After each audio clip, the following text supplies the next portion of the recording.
ఎప్పుడన్నా కానీ ప్రకృతి విపత్తి వచ్చినప్పుడు ప్రభుత్వం అనేది పూర్తిగా ఆదుకోవాల్సిన బాధ్యత ప్రభుత్వం పైన ఉంటుంది.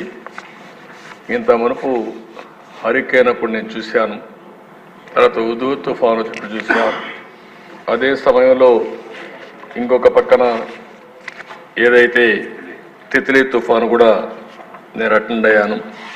ఈ 3-4 తుఫాన్లు చూసిన తర్వాత అధ్యక్ష, ఇప్పుడు కూడా ఈ 5-6 జిల్లాలో వచ్చిన విపత్తు వల్ల ఇమీడియట్గా తాత్కాలికంగా వాళ్ళకి ఇవ్వాల్సిన గ్రాంట్ ఇది కూడా రిలీఫ్ ఇవ్వాలి.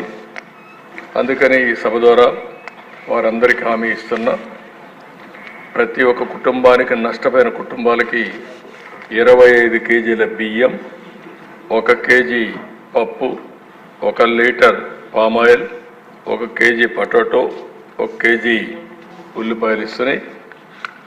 ఎప్పుడు ఇవ్వని విధంగా ఎవరైతే ఇళ్ళు పూర్తిగా నీళ్ళు వచ్చి ఇబ్బంది పడ్డారో, అదే మరి క్యాంపులకు తీసుకుపోయి పెట్టారో, అలాంటి ఇండ్లకు ప్రతి ఒక్కరికి కుటుంబానికి 3,000 రూపాయల చొప్పున ఆర్థిక సహాయం. ఈ రెండు చేసిన తర్వాత ఇప్పుడే ఇక్కడే అగ్రికల్చర్ మినిస్టర్ని, రిలీఫ్ మినిస్టర్ గారిని కోరుతున్నారు. రేపు నాకు నీతి ఆయోగ్ మీటింగ్ ఉంది, నేను ఢిల్లీకి పోకపోతే నేనే వచ్చేవాడిని. మీరిద్దరూ వెళ్ళి ఇక్కడే గౌరవ శాసనసభ్యులందరూ కూడా ఈ యొక్క వరద బాధితుల్ని పరామర్శించడమే కాకుండా వరద నష్టాన్ని అంచనా వేయండి. ఏ పంట ఎంతవరకు సబ్మర్జెన్స్ అయింది, ఏదైనా రికవర్ అయిందా, రికవర్ కాకపోతే ఏం చేయాలి, ఏం చేస్తే ఇన్పుట్ సబ్సిడీ ఎంతవరకు ఇవ్వాలి, మళ్ళీ రైతు కోలుకోవడానికి ఏమి ఇవ్వాలనో ఒకసారి నాకు రికమెండ్ చేస్తే తప్పకుండా వాళ్ళని ఆదుకునే బాధ్యత తీసుకుంటాం. ఏ పంట నష్టపోయిందో కొన్ని నామ్స్ కూడా ఇంతవరకు మనం ఎస్టాబ్లిష్ చేశాం. ఆ నామ్స్కు తగినట్టు ప్రతి ఒక్క రైతును ఆదుకునే బాధ్యత ఈ ప్రభుత్వం తీసుకుంటాం. గౌరవ శాసనసభ్యులు కూడా అసెంబ్లీలో ఉన్నారు. నేను ఈ రోజు వరకు ఇక్కడే ఉన్నాం. ఈ మధ్య వచ్చిన వరదలు కానీ మామూలుగా ఇక్కడ వచ్చిన వరదల కంటే పైన పడిన వర్షాల వల్ల ఎక్కువ నీళ్లు రావడం, గోదావరి ప్రాంతాల్లో ఎక్కువ గురయ్యే పరిస్థితి వచ్చింది. ఏదేమైనా ప్రతి ఒక్కరిని పరామర్శించే బాధ్యత మంది. మీరు ఫీల్డ్కి వెళ్ళండి, వాళ్ళకు అండగా ఉండండి.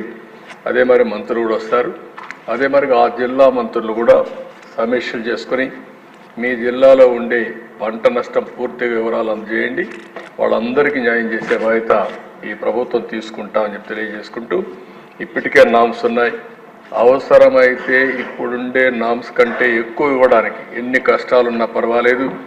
రైతులు ఇబ్బందుల్లో ఉన్నప్పుడు, ఇలాంటి తుఫాను వచ్చినప్పుడు కొంతమంది చాలామంది ఇబ్బందుల్లో ఉంటారు.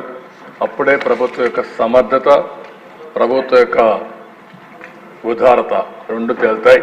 కాబట్టి నేను ఒకటే చెప్తున్నా, వరదలు వచ్చినప్పుడు కానీ, కరువు వచ్చినప్పుడు కానీ, తుఫాను వచ్చినప్పుడు కానీ ఈ ప్రభుత్వం ఇంతవరకు చేసి చూపించాం. మళ్ళీ అన్ని విధాలు ఆదుకుంటాం.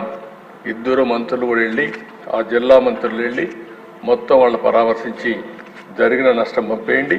ప్రతి ఒక్కరిని ఆదుకునే బాధ్యత తీసుకుంటామని చెప్పి మరొకసారి తెలియజేసుకుంటూ, మీ ద్వారా ప్రజలకు కూడా తెలియజేస్తున్నా, మీకు జరిగిన నష్టం వివరించండి, అన్ని విధాలు ఆదుకుంటామని మరొకసారి హామీ ఇస్తూ మీ దగ్గర